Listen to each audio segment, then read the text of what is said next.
Machine Bhagiratha నీరు 4 రోజులుగా రావటం లేదని, త్రాగునీరు కోసం అనేక ఇబ్బందులు ఎదుర్కొంటున్నామని మహిళలు ఆరోపించారు.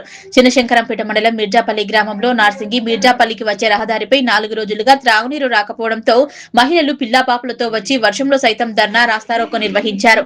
ఎవరికి చెప్పినా పట్టించుకోవటం లేదని 4 రోజులుగా నీటికి ఇబ్బందులు పడుతున్నామని ఆవేదన వ్యక్తం చేశారు. నీటి సమస్యను పరిష్కరించే వరకు కదిలేది లేంటూ భీష్మించి కూర్చున్నారు. దీంతో రోడ్డుకు ఇరువైపులా వాహనాలు నిలిచిపోయాయి. విషయం తెలుసుకున్న సర్పంచ్ సునీత యాదగిరి సంఘటన స్థలానికి చేరుకుని మెదక్ ఎమ్మెల్యే డాక్టర్ వైనంపల్లి రోహిత్ సహకారంతో బోరు వేయించి నీటి సమస్య తీరుస్తారని హామీ ఇచ్చారు. దీంతో వారు ఆ హామీ ఆందోళన విరమించారు. ఈ సందర్భంగా మహిళలు మాట్లాడుతూ 4 రోజులుగా త్రాగునీరు రాక అనేక ఇబ్బందులు ఎదుర్కొంటున్నామని, ఎవరికి చెప్పినా పట్టించుకోవటం లేదని, త్రాగునీరు రాక అనేక అవస్థలు పడుతున్నా పట్టించుకోకపోవడంతో ఆందోళన చేపట్టినట్లు తెలిపారు. నీ సమస్య చెప్పు.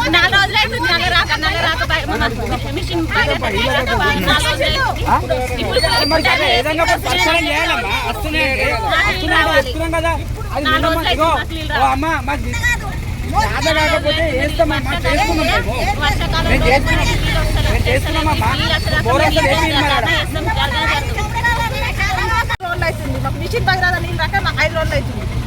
మాకు స్కూల్లో ఒక బోర్ ఉంది. ఆ బోర్ నీళ్ళు రాక మాకు 4 రోజులు అవుతుంది. మాకు వాటర్ లేవు. వంట వేసుకున్నామని కూడా వాటర్ లేవు. పెద్ద మనుషులు మాకు చేస్తారు. మాకు నీళ్ళు లేవు. మాకు వాటర్ పరిష్కారం కావాలి.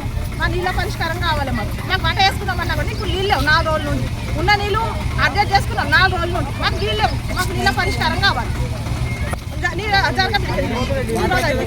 వాటర్ వచ్చేదాకా జరగ మాకు నీళ్ళ పరిష్కారం. ఇప్పుడు వాళ్ళు వస్తారా, కలెక్టర్ వస్తారా, రాజు నీళ్ళ పరిష్కారం అయ్యాక మాత్రం జరగదు. నీళ్లు భగీరథ నీళ్లు రాక బోర్ నీళ్ళు వస్తలేవు. బోర్ అంటే భుజాల మోత మాది, ఇళ్లకు రావు. భుజాల మోతతో 4 రోజులు నీళ్లు వండుకున్న నీళ్ళు లేవు, మొక్కలు కడుక్కున్న నీళ్ళు లేవు సార్. నీళ్ళు లేవు మాకు. ట్యాంకులకు వెయ్యాలంటే ఇళ్లలో పైపులు పెట్టుకొని మా దాకా రానిస్తలేరు, మా దాకా వస్తలేవు. సర్పంచ్ సభ తిరిగితే జరసేపు వస్తాయి, లేకుంటే రావు. నీళ్ళ ప్రాబ్లము 5-6 ఏళ్ళ నుంచి ఇదే ప్రాబ్లం ఉంది. ఇదే ఏడుపు ఉంది నీళ్ళ గురించి మాకు. నీళ్ళ గురించే కొట్లాడు, నీళ్ళ గురించే, నీళ్ళ ప్రాబ్లం గురించి కొట్లాడుతున్నాము. మాకు ట్యాంకర్ ట్యాంకర్ అవసరం లేదు. మాకు నీళ్ళు రావాలి. నీళ్ళు వస్తలే రాకనే కదా ఇల్లు